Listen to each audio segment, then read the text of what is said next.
How to understand yourself better.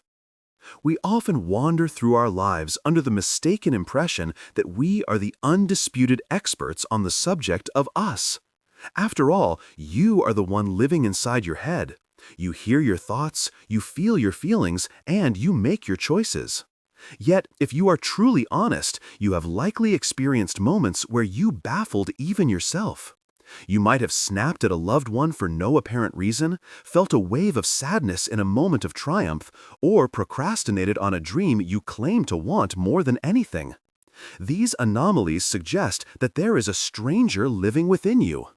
Understanding yourself better is not about taking a standardized personality test or categorizing yourself into a rigid box.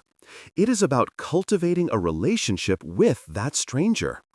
It is a process of archaeological digging, gently brushing away the layers of social conditioning, defensive narratives, and habitual reactions to see what actually lies beneath.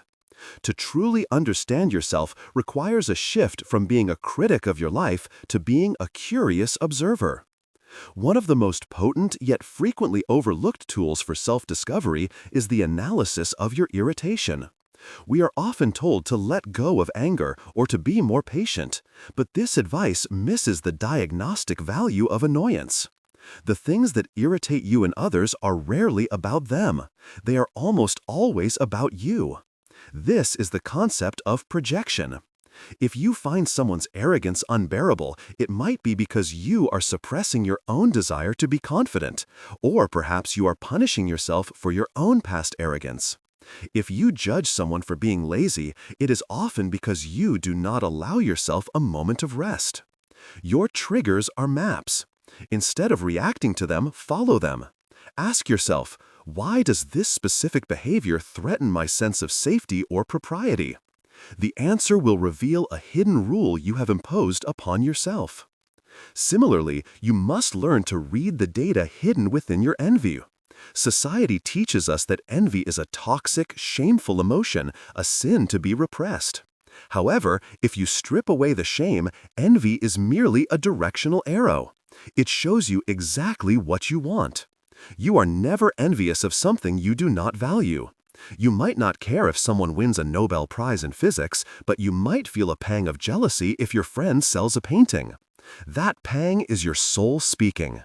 It is telling you that you have an unexpressed creative side that is starving. Instead of suppressing envy, decode it. What does this person have that I feel I am missing? Is it their freedom, their recognition, their bravery? Once you identify the core component, you can stop resenting the person and start building that element into your own life. To go deeper, you need to audit the stories you tell yourself. We all carry a narrative identity, a script we recite to explain who we are. You might say, I am not a math person, I am the responsible one in the family, or I am just unlucky in love. These stories provide comfort because they offer a stable identity, but they often become prisons. Many of these scripts were written for you by parents, teachers, or childhood peers, and you have been blindly reciting them ever since. To understand yourself, you must challenge these sentences. When you hear yourself saying, I'm just not good at that, pause and ask, is that objectively true, or is it just a defense mechanism to avoid failure? You will often find that you are protecting an outdated version of yourself that no longer exists. Another profound method of understanding yourself is to examine your relationship with boredom and silence. In our modern world, we have engineered silence out of existence. We fill every gap with scrolling, podcasts, and noise. Why? Because when the noise stops, the subconscious speaks. The thoughts that bubble up during a long silent walk or in the moments before sleep are the truest indicators of your internal state. Are you flooded with anxiety? Do you drift toward fantasies of escape? Do you replay old arguments? These involuntary thoughts are the leaks in your hull. Instead of plugging them with distraction, let them flow and observe them. They are telling you what is unresolved in your heart. You must also look at your anti-self. We define ourselves not just by what we love, but by what we are terrified of becoming. Often our personality is structured around avoiding a specific fate. A person might be obsessively generous because they are terrified of being selfish. Another might be perpetually cynical because they are terrified of being seen as naive. Look at the traits you despise most in the world. Your frantic effort to avoid those traits is likely the driving force behind your major life decisions. Understanding this fear gives you the power to choose your actions freely rather than just running away from a shadow. Finally, pay attention to your somatic yes and no. The body often understands the truth before the mind does. The mind can rationalize anything. It can convince you to stay in a dead-end job or a tepid relationship using logic and pros and cons lists. The body, however, is binary. It expands or it contracts. Think about a commitment you recently made. Did your chest feel light and open, or did your stomach tighten? That physical contraction is a primal signal of inauthenticity. We frequently override these signals to be polite or sensible, but doing so creates a fraction between our actions and our true selves.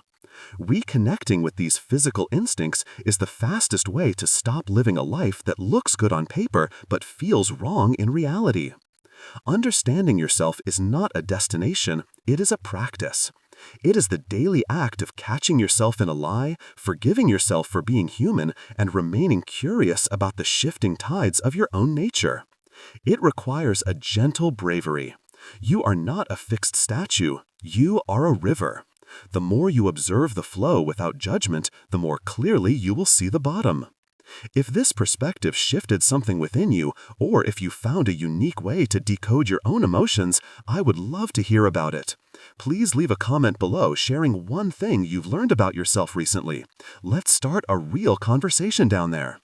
And if you want to continue this journey of deep diving into the mind, make sure to like this video and subscribe to the channel so we can explore these depths together in the next one.